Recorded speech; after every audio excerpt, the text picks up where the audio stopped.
Hello, मैं बलवंत सिंह रतन, doctor Bhimrao Ambedkar राजकीय महाविद्यालय से।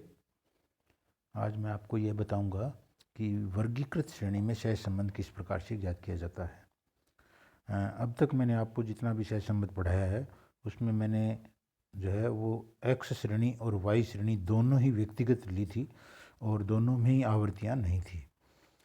आज मैं आपको ये बताऊंगा कि श्रेणी एक्स और श्रेणी वाई यदि आवृत्तियों के साथ हो तो आप किस प्रकार से जो है सहसंबंध ज्ञात कर सकते हैं। दरअसल में एक्स श्रेणी और वाई श्रेणी की आवृत्तियाँ दी हुई हों तो वो दरअसल में कॉमन आवृत्तियाँ होती है जिनको हम ग्रुप्ड जो है फ्रीक्वेंसी या डिस्ट्रीब्यूटेड फ्रीक्वेंसीज बोलते हैं। यहाँ एक उदाहरण दिया हुआ है, जैसे कॉलम पर लिखा हुआ है अर्थशास्त्र में प्राप्तांक और रो पर लिखा हुआ है सांख्यिकी में प्राप्तांक।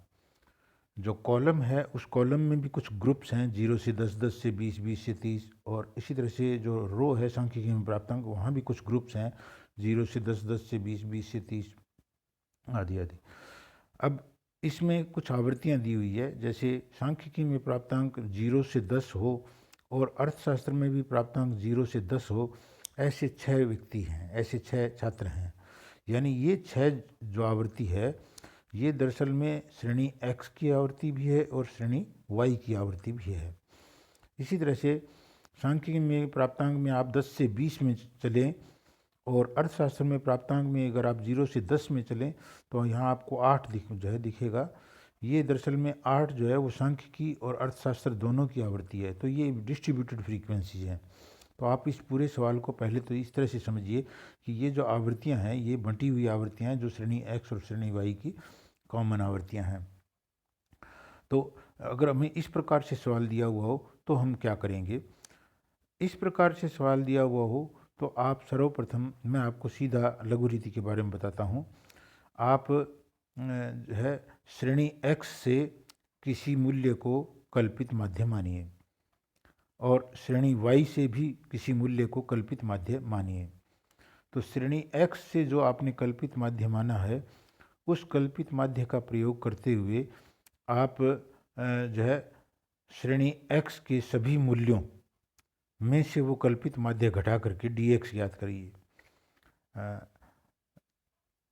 जैसे अगर आप जैसे एक और एग्जांपल यहाँ आगे दिया हुआ है, श्रेणी एक्स है 18, 19, 20, 21, 22 और श्रेणी वाई है 0 से 5, 5 से 10, 10 से 15 वगैरह वगैरह।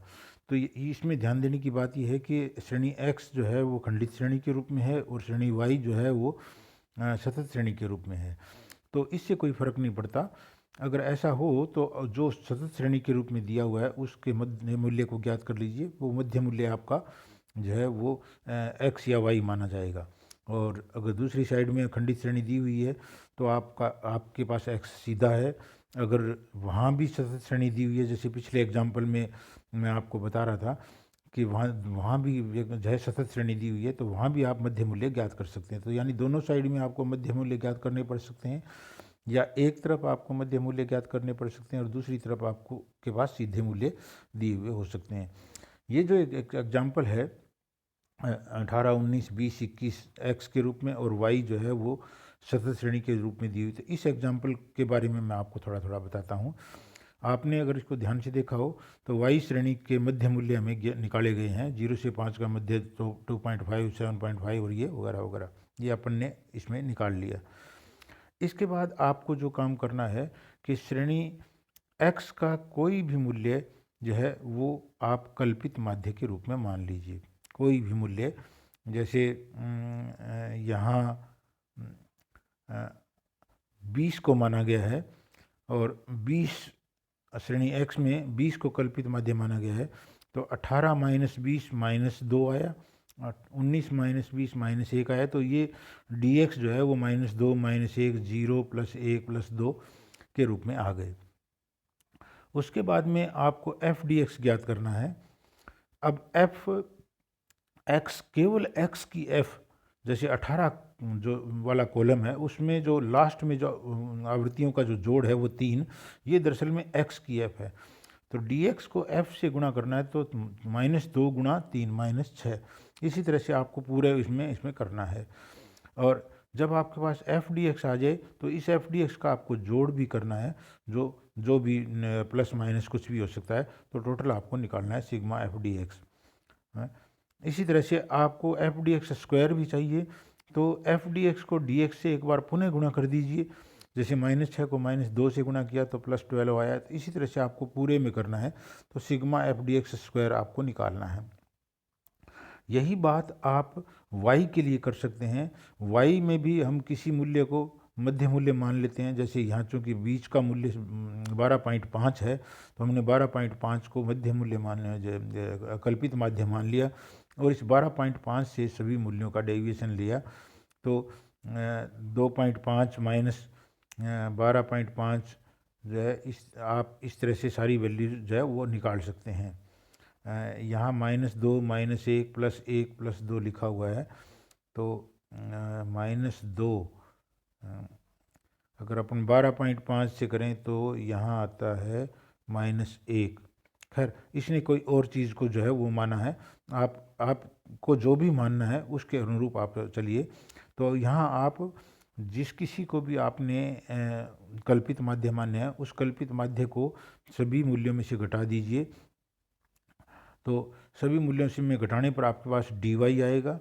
जब dy आ जाए तो उसको f की फ्रीक्वेंसी से जो है y की फ्रीक्वेंसी f से गुणा कर दीजिए, तो एफ डी वाई आ जाएगा। एफ डी वाई का जोड़ भी हमें चाहिए, एफ डी वाई को डी वाई से पुनः गुणा कीजिए, एफ डी वाई स्क्वायर आ जाएगा, तो हमें एफ डी वाई स्क्वायर का भी जोड़ चाहिए। अब इसमें मेन जो एक दिक्कत आती है वो है F D X D Y किस तरह से ज्ञात करते हैं। इस F D X D Y को मैं एक बार बताना चाहता हूँ। इसमें मेन समस्या इसी की ही आती है। तो F D X D Y दरअसल में डी एक्स यहाँ नीचे रो में पड़ा है, -2 -1 0 +1 +2 के रूप में। डी वाई जो है यहाँ -2 -1 0 +1 +2 के रूप में इधर जो है एक कॉलम में पड़ा है, तो डी एक्स रो में और डी वाई कॉलम में। आपको इन दोनों को गुणा करना है प्रत्येक जो है डिस्ट्रीब्यूटेड फ्रीक्वेंसी के लिए। जैसे हमारा जो 21 वाला कॉलम है उसमें पहली डिस्ट्रीब्यूटेड फ्रीक्वेंसी है 1 के सामने चलिए, इस रो में चलिए, आपको यहाँ -2 मिलेगा, और 1 के कॉलम में चलिए, आपको नीचे डी एक्स के कॉलम रो में +1 मिलेगा। तो -2 और +1 को गुणा करके और लेफ्ट अपर कॉर्नर में -2 के रूप में लिखा गया है।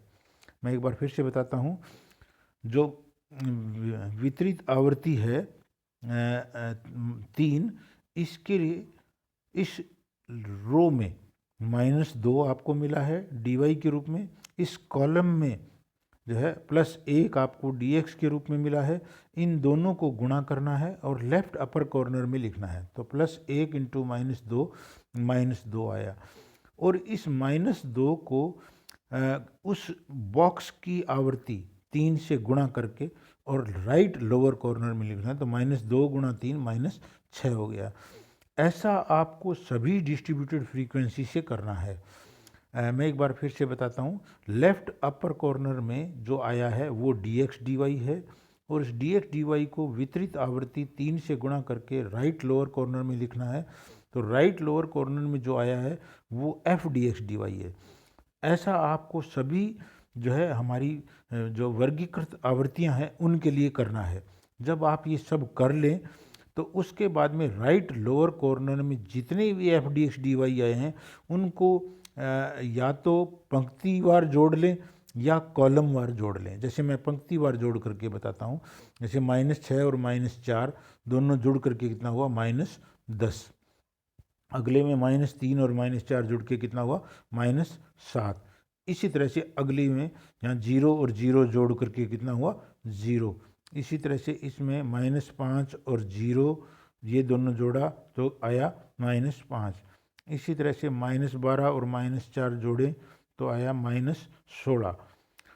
हमने सभी डिस्ट्रीब्यूटेड फ्रीक्वेंसीज में जो राइट लोअर कॉर्नर में F D X D Y है वो सारे एक साइड में यानी रो में जो है बाहर निकाल लिए हैं। अब इनको जोड़ दीजिए, ये sigma F D X D Y होगा।